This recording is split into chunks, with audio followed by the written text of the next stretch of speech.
Now look, everybody has a vice, a way they use to chill or cool off, some leisure of some sort. All right.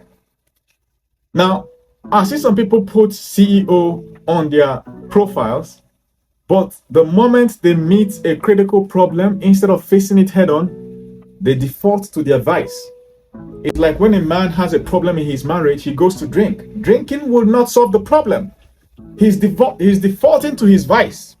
Whenever he's done drinking, the problem in the marriage is there and it has gotten worse.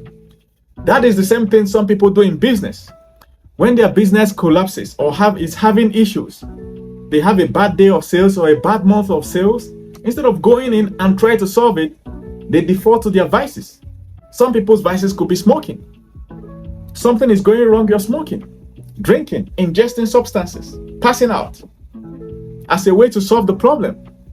By the time your eyes have cleared, the problem has gotten worse because what happened in month 1 has gotten worse in month 2. You don't use your vices to solve problems. You don't use your leisure to solve problems. You use it to cool off after a hard work.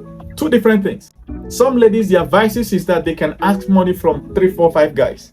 This lady starts a shop and then it works the first 1 or 2 weeks and then there's a problem. Next week she didn't sell. Next week she didn't sell. Instead of her focusing on the business to find out why is it that sales are not working, looking at the papers, looking at the books, looking at the advert she's running and everything, asking questions, trying to learn more on the internet and stuff, inviting mentors who have done better in that business to learn. Instead of all this, she goes like, fuck it, I'll be a stripper. She goes to WhatsApp, asks for urgent 5K from 5-10 guys, and then she has enough money to get by for the month. See, any lady that has that kind of mentality cannot grow her business. Same thing with a guy that thinks that there's a problem in the business. Instead of him to focus on it, he's trying to use smoking as a getaway, or use some chatting on WhatsApp or something, anything, go to Netflix, whatever. Those things are okay. I'm not saying they're good or bad. Whatever your vice is, whatever your leisure is, it's okay, but you don't use it as a solution. Use it only to cool off. When there's a problem, if you're actually the manager of that business, you go in and sort it out.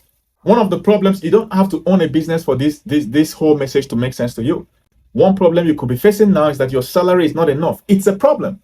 You're devoting 99% of the month to work in that project where your salary, or that company where your salary is not enough, and you're not devoting enough time to think of how to get off that company and get to a higher company that is paying you well.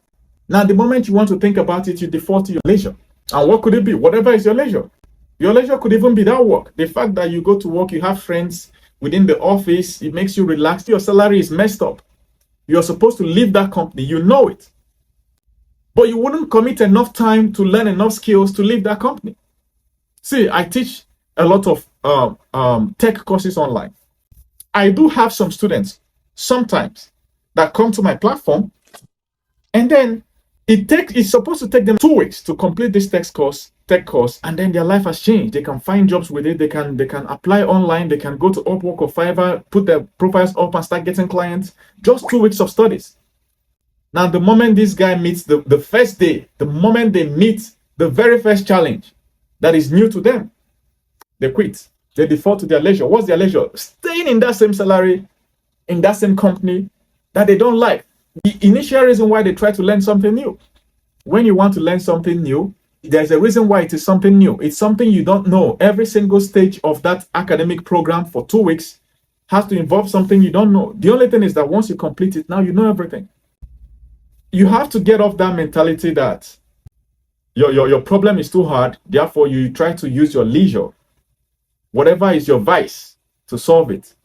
If you have that mentality, you cannot grow. It's never going to happen. I call it the fuck it, I'll be a stripper mentality. That's one thing that we learn in school. Because the beautiful thing about school is that every 4 months they give you your results, how you performed. So in school, if a lecturer covers a topic you don't understand, do you quit? People that have the mentality of quitting on topics they don't understand don't graduate. True or false? Those are the people that you see at the bottom of the class. School kicks them out or throws them inside some other shitty department.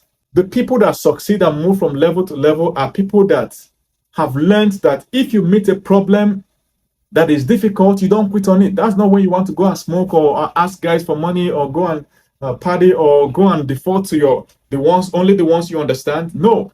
School teaches you that if you meet a problem you don't understand, you don't rest until you understand it enough to pass it. Lecturer teaches something that is hard, you don't understand it, you gang up with your classmates. The ones that understand it, that guy that is smart in class, that is always asking questions, you go and meet him in the evening.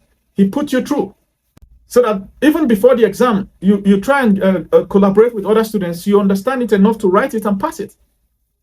But the moment some people graduate from school, they drop that mentality. It is the same thing with life. Anything you're facing now, low salary, inability to travel out of the country, bad marriage, bad relationship, any challenge you're facing now is solvable if you can just give it 100% attention. Now, what I'm saying is different from saying that smoking is bad, drinking is bad, asking your friends for money or financial support when you really need it is bad. I'm not saying those things are bad. What I'm saying is that they are not solutions. They are leisure. They are things you use to cool off. All right, but they are not solutions. They can't solve anything.